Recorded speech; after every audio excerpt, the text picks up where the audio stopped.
The young woman you're about to meet was proud to prove to her father she'd kept her promise to stay a virgin until her wedding day. So proud, in fact, she presented him with a certificate of purity signed by a doctor. But then a photo of her big moment went viral, igniting a firestorm of criticism. Here's my Nightline co-anchor, Juju Chang. We've all heard of purity balls, where young girls promise their dads they'll remain virgins till marriage. But 22-year-old Breland Bowman took it one step further. I do have a special presentation. Surprising her father, a pastor, with a framed certificate of purity. I am really excited because I went to the doctors and I got checked out and my hymen is still intact. So this is just showcasing her chastity in front of her 600 wedding guests. I really want to just prove to him at another level that, Dad, your word is good and my word is good, and we did it. For her to be able to accomplish something, especially in a society where it is so sexually driven, it was an exciting moment. The document signed by Breland and her doctor reading in part to show how I have honored God and my earthly father in my body by maintaining my purity. Even though it was something that was presented to her, it was still her choice, you know, to decide to sign it. It wasn't like it was something that she was forced or made to do. Her husband, 28-year-old Tim Bowman, says he was also a virgin until marriage. Just to say that I was the first person to be with her and vice versa, I think is just something that's special. But when he takes to the mic about his purity, a slightly different reaction. I inquired about seeing if but there was no way they could verify that I was there was no test they could run on me, so. But you gotta take my word for it. Just take my word for it. You can take it to the bank. There's a double standard here. He talked about his virginity and everyone sort of laughed about it, right? It was really unimportant. Whereas women's virginity, it really gets very deeply wrapped up in whether or not we think that young women have value. The couple who dated for 3 years admits it wasn't always easy. I've dated, people and gotten situations where I've come close to not doing what I said I was going to do, but the account. I don't want to hear that. I don't want to hear that. The newlyweds honeymooning in Dubai when Breland's online posts about that purity certificate went viral. Our phones blew up, and we just looked at each other, and at first, some of the stuff was seemingly nasty, and they were saying these things. Very nasty. Thousands commenting. One writing, "Why on earth is she presenting such a certificate to her father?" Another saying, "How sexist is it that we're giving women away to their husbands as some sort of prize? Where is his certificate?"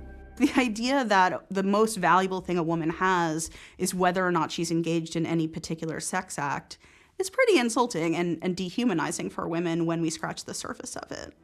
But Breland's husband says the negativity didn't shake their faith. To see people support and people have issues with it, I think it's an empowering thing. It's getting the conversation started. It's not just public ceremonies pushing celibacy. Sometimes it's public personas. Nick Jonas was famously chained to his purity ring, but it didn't quite work out, confessing all to Wendy Williams. Nick? Yes. Are you still a virgin? Am I still a virgin? Yeah. No. Okay, just ask, just to be clear, taking off the ring could mean either you're not a virgin or you're contemplating. No. I as I said, I'm an adult in all ways. Yes. I'm comfortable with who I am. Selena Gomez ditched her purity ring. Selena! I came in like a wrecking. And long before the wrecking ball, even Miley Cyrus had a chastity promise. I hope that young people who are paying attention learn the right lesson, which is that these abstinence pledges do not keep anyone from having sex, right? These celebrities put them on, and then when they feel like having sex, they take them off. According to one study, chastity pledgers are just as likely to have premarital sex as non-pledgers. And when they do have sex, they are less likely to use protection, like condoms and other birth control methods. This is just a reminder. Keeping yourself pure is important. Last year, Nightline visited Caroline Johnson just before her very own purity ball. One of the things that you were talking to Daddy about was, when am I going to get my purity ring? And one of the things that I think is important for us to remember is this is your desire to do it the Lord's way, to really save yourself from kissing lots of toads along the way and wait for your Prince Charming to come along. And so you keep that on your finger, and it's a daily reminder that at this point, you're married to the Lord, and your father is your boyfriend. Pledging to her father to not even kiss until her wedding day. Get ready to dance the night away. Fathers, will you stand with me? Will you stand together in this accord? 60 like-minded fathers pledging to protect their daughters' vows. What I hear from young ladies is there's this need for that physical touch. And from a male being, that's, I believe, the father role is. Let's take those covenants in the middle of your table.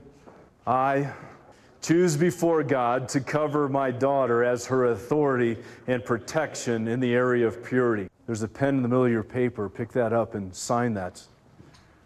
And then have your daughters witness that. It's an event to remember, a public declaration of chastity. These very public rituals, it's a way of evangelizing. It's a way of saying, this is the standard we should all adhere to. It's a way of trying to make it a cultural standard. The trouble with that is there's no one-size-fits-all approach to sex. As for the Bowmans, I couldn't be any more happy, more proud. My wife is amazing. they have one more public declaration. We're not virgins anymore. For Nightline, I'm Juju Chang in New York.